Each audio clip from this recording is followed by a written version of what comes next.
So who am I? I'm a musician and an artist from Canada, from Toronto, but living in Montreal.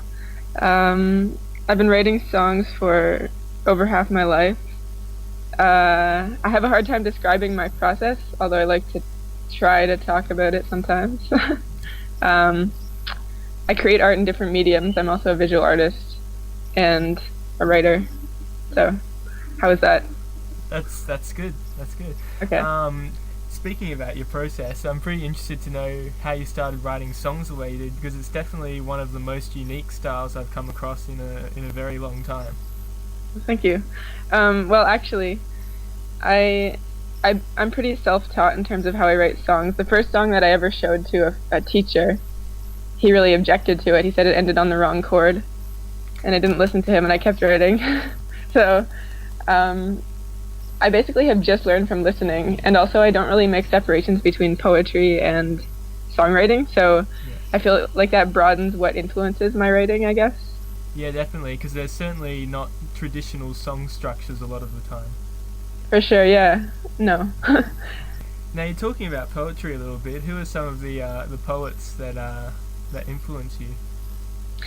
There's a lot.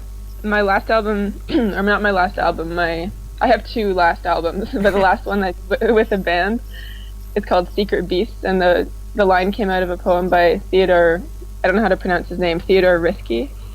I really like his poetry. I just have a collection of his that I sort of open on random pages and read. William Blake is one of my favorite poets too. Classic. Love him. Yeah. I also love Stevie Smith. I'm trying to think. I should have made a list before. I actually like Shakespeare, Yeah. and I like Langston Hughes a lot. I just There's always been a lot of poetry around me, sort of part of my life. My parents had a lot of poetry in my house when I was growing up, so it was easy for me to just open a book and find a poem. So, tell me a little bit about Canada, because obviously you're in Montreal. I mean, like, I've never been there, but I've heard good things, and I guess Canada is pretty well liked by artists, Um, hmm. because it's sort of, Montreal. well, it seems Montreal's a so. well, yeah, yeah. I mean, Montreal is a very artist-friendly kind of city, I'd say. Much more so than Toronto. I mean, I don't want to badmouth Toronto, but I had a hard time there. Yeah, So, and I'll just be honest, like it was a hard place for me to do what I do. Whereas Montreal, I've only been here for, it's my second month here, and all my shows here have been wonderful. Like just, I don't know, I felt really comfortable and welcome here. do you think that's So, and sorry, you keep going, that's right. no, sorry, what were you gonna ask me? I I don't was know. going to say, do you think that's the French influence in Montreal? I'm not sure what it is. I mean, Leonard Cohen wasn't French, and he was from here. Yeah, true. And yeah, it's the cost of living is a lot cheaper, Yeah. so people are less stressed out, so they have more time to go out to shows, and I don't know, more money is put into the arts apparently. Yeah. Are I there don't know. tax breaks there for artists? Is there, sorry? Is Tax there, breaks? yeah, things like that for Not, artists there? not that I've discovered yet. I'll have to look at that. Okay, nice. Now you've obviously played a bit in the States as well. What's the Yes. difference between Canada and the States in terms of audiences and things like that? How's the reception different?